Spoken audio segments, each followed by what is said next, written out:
नमस्कार दोस्तों, स्वागत है आप लोगों का एक और नए वीडियो में।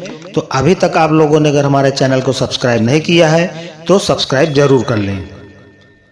अचानक विनय को एहसास हुआ कि वह तो बाप है, फिर भी 5 महीने के बेटे से 5 दिन की दूरी उससे सही नहीं जा रही। लेकिन दीप्ति तो माँ है। 5 बरस जिस बेटे को उसने सीने से लगाकर पाला पोसा, उससे इतने महीनों वह किस तरह अलग रह पाई। सचमुच वह कितना निर्दयी और छोटे दिल का है। आज दिन भर दुकान पर दीप्ति का मन उचाट सा रहा। दिमाग में उथल पुथल मची रही।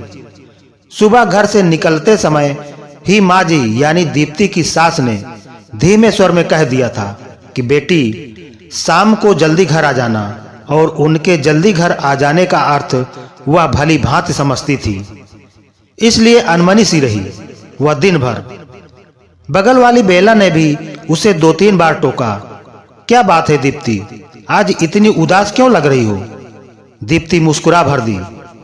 5 बजे बेला और सामने वाली प्रज्ञा को दुकान का ख्याल रखने का कहकर चली गई। जाते ही अंकुर उसके पैरों से लिपट गया। माँ जी ने उसे चाय दी और तैयार होने को कहा। चाय पीकर दीप्ति ने हाथ मुंह धोया और कपड़े बदल तैयार हो गई। माँ जी ने जबरदस्ती उसके गले में चैन पहना दी और माथे पर बिंदी लगा दी। नियत समय पर विनय और उसके माता पिता दीप्ति को देखने आ गए। दीप्ति को तो वे लोग फोटो देखकर ही पसंद कर चुके थे। आज तो एक तरह से बात पक्की कर विवाह का मुहूर्त निकालने आए थे। विनय की माताजी ने शगुन देकर दीप्ति को एक तरह से अपनी बहू बना लिया। दीप्ति की आंखें भर आई। ठीक इसी तरह एक दिन माँ जी ने शगुन देकर दीपक के लिए उसे स्वीकारा था। तब मन में कितनी उमंगे थी। नए जीवन में प्रवेश की खुशी थी, नए परिवार के साथ बंधने की प्रसन्नता थी। और आज वही सब दोहराया जा रहा है, लेकिन मन में कोई खुशी व उत्साह नहीं है। उल्टे दुखी और बुझा बुझा सा है मन। रात में अंकुर ने दीप्ति के गले में बाहें डालकर बड़े लाड से पूछा, मम्मी, वो अंकल और दादा दादी कौन थे? वो तुम्हारे दादाजी के दोस्त और उनका परिवार था बेटा। दीप्ति ने उसके सिर पर प्यार से हाथ फेरकर कहा। अंकुर उससे चिपककर जल्दी ही सो गया, पर दीप्ति को देर रात तक नींद नहीं आई। 6 साल पहले ही तो दीपक से विवाह हुआ था। दीप्ति का प्यार करने वाला पति, दिन भर स्नेह बरसाने वाला सास ससुर पाकर दीप्ति को मानो दोनों जहां की खुशियां मिल गई थी। बचपन में ही दीप्ति के माता पिता की मृत्यु हो गई। वह मामा मामी के यहाँ पली बढ़ी। उन्होंने उसे बहुत अच्छे से रखा, फिर भी दीप्ति का मन किसी को माँ पिताजी कहने को तरसता रहता। शादी के बाद दीपक के माता पिता ने उसे भरपूर प्यार दिया। दीपक उनका इकलौता बेटा था। दीप्ति के रूप में उन्हें बेटी भी मिल गई। साल भर के अंदर ही अंकुर का जन्म हुआ। दीप्ति और दीपक के प्यार का अंकुर दीपक बेटी चाहता था, फिर भी वह बेटे के जन्म पर खुश हुआ। उसी ने बहुत लाड से उसका नाम अंकुर रखा। अपने नए परिवार में दीप्ति बहुत संतुष्ट और प्रसन्न थी। सबके प्यार व अंकुर के लालन पालन में वह अपने बचपन के अभावों और माता पिता की असमय हुई मृत्यु के हादसे को भूल गई थी। अब जीवन से दीप्ति को कोई शिकायत नहीं थी। हर तरह से सुख, समृद्ध और संतुष्ट थी वह। लेकिन क्रूर होने को दीप्ति का यह सुख रास नहीं आया। मामूल से बुखार में एक दवाई के रिएक्शन से दीपक की हालत ऐसी बिगड़ी कि मात्र 3 दिनों में ही वह चल बसा। दीप्ति का मस्तिष्क शून्य हो गया। 4 दिन पहले का हंसता खिलखिलाता दीपक यूं अचानक ही चला गया कि आज दुनिया में कहीं उसका नामो निशान तक बाकी न रहा। दीप्ति की दुनिया उजड़ गई। नन्हे अंकुर का रोना भी उसको सुनाई नहीं देता था। मात्र 2.5 साल का ही तो था वह, और उसके सिर से पिता का साया उठ गया। दीपक के माता पिता ने अपने दिल पर पत्थर रखकर इस हादसे को बर्दाश्त किया और अंकुर व दीप्ति को संभालने में अपना गम भुलाने लगे। महीनों बाद दीप्ति थोड़ी संभली और अंकुर की देखभाल में अपना समय काटने लगी। उनके घर के पास ही एक छोटा बाजार था, जहां ऊपर वाली मंजिल पर महिला मार्केट थी। वहां बहुत सारी गृहिणियां अपना व्यवसाय चलाती थीं। कोई पार्लर, बुटीक, तो कोई सिलाई, पेंटिंग क्लास। घरेलू काम से निवृत्त होकर औरतें अपनी अपनी दुकानों पर आ जाती। सब सहेलियां बैठी रहती, आपस में दुख सुख भी बांट लेती और कुछ रचनात्मक काम भी हो जाता। दीप्ति के ससुर जी ने भी उसे वहां एक दुकान दिलवा दी। दीप्ति नियम से अंकुर को स्कूल भेजकर दुकान पर आ जाती। दिन भर ग्राहकों में और आसपास की औरतों से बातें करने में बीत जाता। बेला और प्रज्ञा से तो उसकी अच्छी घनिष्ठता हो गई थी। अब वह फिर से सामान्य होने लगी थी, लेकिन मां और पिताजी को उसके भविष्य की चिंता सताने लगी थी। वह उसके पुनर्विवाह के लिए लड़का ढूंढने लगे। उनकी चिंता भी स्वाभाविक ही थी, क्योंकि वह मात्र 26 साल की ही तो थी अभी। पहाड़ सी जिंदगी वह अकेले कैसे काटती। दीप्ति दोबारा विवाह करने के लिए बिल्कुल तैयार नहीं थी, पर सास ससुर के तर्कों और याचना के आगे उसे झुकना पड़ा। 2-4 जगह खोज खबर के बाद उन्हें विनय और उनका परिवार बहुत अच्छा लगा। सारी बातें तय हो गई, विवाह की तिथि पक्की हो गई। तब एक दिन मां ने बताया कि विनय अंकुर को अपनाने को तैयार नहीं है। दीप्ति पर तो मानो वज्रपात ही हो गया। उस मासूम से तो पिता का प्यार छीन ही लिया किस्मत ने, अब मां भी छिन जाएगी। मां, मैं यह विवाह नहीं करूंगी। मैं अंकुर से अलग नहीं रह सकती। विनय से कहिए, अगर मुझसे विवाह करना है तो मेरे अंकुर को भी अपनाना पड़ेगा, वरना इस रिश्ते में मुझे कोई दिलचस्पी नहीं है। दीप्ति ने साफ सपाट शब्दों में कह दिया। ऐसा मत बोल बेटी, हम हैं ना अंकुर के साथ। जब सब जगह तुम्हारे विवाह की खबर हो चुकी है और मुझे विश्वास है कि तुम अपने अच्छे व्यवहार से विनय का मन जीत लोगी, तो एक दिन वह अंकुर को अवश्य अपना लेगा। तब अंकुर को मां पिता दोनों मिल जाएंगे। मां ने दीप्ति को समझाया। बेबस दीप्ति मां के तर्कों के आगे हार गई और उनके गले लगकर रो दी। अंकुर के बारे में सोचकर उसका कलेजा मुंह को आने लगा। 15 दिन बाद ही एक सादे समारोह में दीप्ति और विनय का विवाह हो गया। कुछ दिन विनय के माता पिता दोनों के साथ रहे, फिर वापस दिल्ली चले गए। दीप्ति नए घर, नए परिवेश और नए रिश्ते में अपने आप को ढालने का प्रयत्न करने लगी। विनय बहुत समझदार, प्यार करने वाला और ध्यान रखने वाला जीवन साथी था। दीप्ति बहुत खुश थी। बस यही बात रह रहकर उसे कचोटती रहती थी कि काश विनय उसकी ममता की तड़प को भी समझ पाता और अंकुर को भी अपना लेता। वैसे दीप्ति को इस बात की तसल्ली थी कि विनय उसी शहर में रहता था। उसके ऑफिस जाते ही घर के काम करके वो अपनी दुकान पर चली जाती। स्कूल से अंकुर को भी पिताजी दीप्ति के पास छोड़ जाते। दोपहर भर दीप्ति अंकुर के साथ समय बिता लेती, उसे लाड़ प्यार कर लेती, लेकिन शाम को जब वो वापस घर आने लगती तब अंकुर हुआसा होकर उसका पल्लू पकड़ लेता। तब दीप्ति का कलेजा तार-तार हो जाता।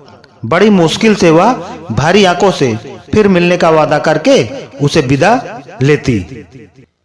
रात भर अंकुर का रोता चेहरा उसके सामने घूमता रहता और वो सो नहीं पाती। कुछ महीने इसी तरह बीत गए। एक दिन दीप्ति को पता चला कि वह मां बनने वाली है। विनय की खुशी का ठिकाना न रहा। वह दीप्ति का हर तरह से ख्याल रखता। कुछ और महीने बीतने पर दीप्ति का दुकान पर जाना बंद हो गया और अंकुर से मिलने का जरिया भी। कभी-कभी मां पिताजी अंकुर को दीप्ति के घर ले आते, पर रोज-रोज तो यह संभव नहीं था। उसका हृदय बिकल रहा था।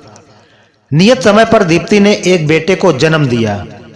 इस समय विनय के माता-पिता उसके पास आ गए। जब नन्हा 3 महीने का हो गया तो वे लोग वापस चले गए। अब दीप्ति दिन भर नन्हे के देखभाल में लगी रहती। नन्हे की देखभाल के दौरान उसे हर पल अंकुर का लालन पालन याद आता और वो तड़प उठती। वह दोपहर में अक्सर नन्हे को सीने से लगाकर अंकुर की याद में रोती रहती। उसके मन में अंकुर के बचपन की स्मृतियां सजीव हो जाती। वह उसकी मासूमियत भरी बातें सुनने को तरस जाती। जीवन साथी मिलने और दोबारा मां बनने के बावजूद वो अधूरी थी। विनय ऑफिस से आकर घंटों नन्हे के साथ खेलता रहता। रात में भी उठकर उसे संभालता, उसे घुमाने ले जाता। नन्हा अब 5 महीने का हो गया था। उसकी किलकारी से घर गूंजता रहता। नन्हे को वैक्सीन लगवाने के बाद दीप्ति घर लाई तो उसे बुखार हो गया। वह सारा दिन रोता रहता और चिड़चिड़ करता रहता। दीप्ति उसे संभालते संभालते बहुत थक गई थी।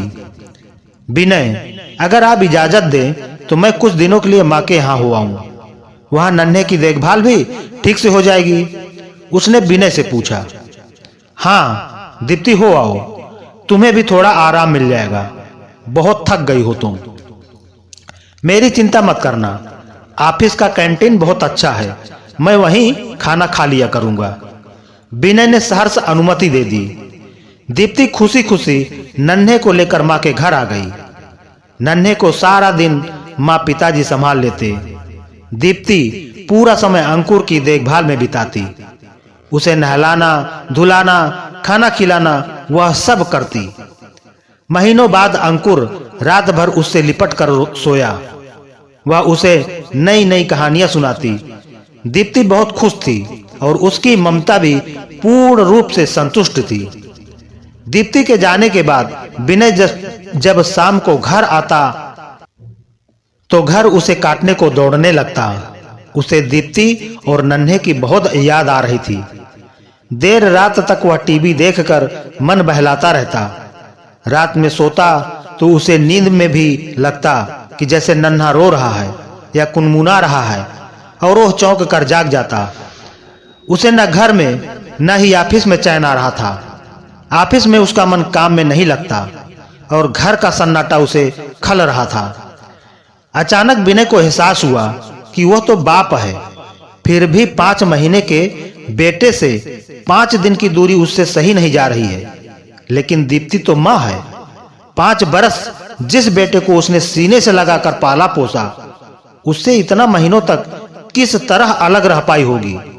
सचमुच वह कितना निर्दयी और छोटे दिल का है जो एक मासूम को उसकी मां से जुदा कर दिया। यदि दीप्ति नन्हे को लेकर हमेशा के लिए चली गई तो कैसे जी पाएगा वह अपने जान से प्यारे बेटे के बिना?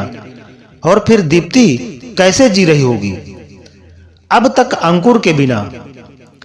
कितना दर्द सहा होगा उसने। विनय की आंखें भर आई।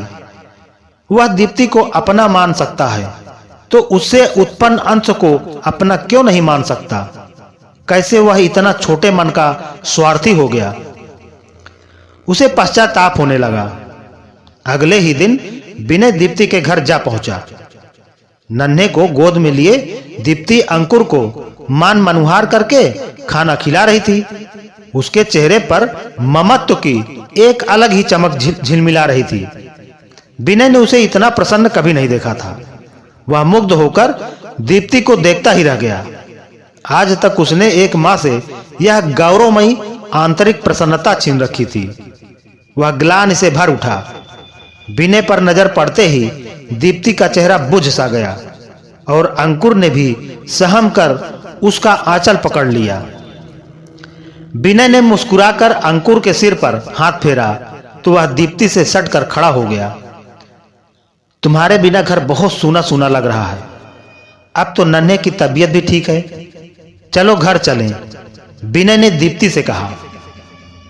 आप मां को ले जा रहे हैं? अंकुर की आंखों में आंसू भर आए। केवल मां को ही नहीं बेटा, आपको भी घर ले जाने आया हूं। अब से आप भी मां के साथ ही रहेंगे। विनय ने प्यार से कहा। सच अंकल?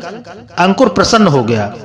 अंकल नहीं, पापा बोलो बेटा, मैं तुम्हारा पापा हूं। विनय ने उसे गोद में उठाकर प्यार से कहा। दीप्ति आश्चर्य से विनय की ओर देख रही थी। मुझे माफ कर दो दीप्ति, मैं बहुत स्वार्थी था। आज तक मैंने मां बच्चे को एक दूसरे से अलग रखा। मैं तुम्हारा अपराधी हूं। नन्हे से अलग होकर मुझे अपने बच्चे से दूर रहने के दर्द का एहसास हुआ। मैं अपने दोनों बेटे को घर ले जाना चाहता हूं। नन्हे के बिना मैं 4 रात नहीं रह सका। तुम अंकुर के बिना साल भर तक कैसे रह पाई होगी। बस अब तुम्हें और तकलीफ नहीं दूंगा। विनय के स्वर में क्षमा याचना थी। दीप्ति इस अप्रत्याशित खुशी को पाकर रो ही पड़ी। मैंने कहा था ना बेटी, एक दिन सब ठीक हो जाएगा, मां और पिताजी कमरे में आते हुए बोले। अंकुर विनय के गले से लिपट गया। नन्हे को सीने से लगाए दीप्ति यह दृश्य देखकर भाव विभोर हो गई। आज उसे लग रहा था उसका परिवार पूरा हो गया है। तो दोस्तों, हमारी ये कहानी आपको कैसी लगी कमेंट करके जरूर बताएं, और वीडियो अच्छी लगी हो तो लाइक करके ज्यादा से ज्यादा शेयर करें, और इसी तरह की कहानी सुनने के लिए हमारे चैनल पर बने रहें। धन्यवाद।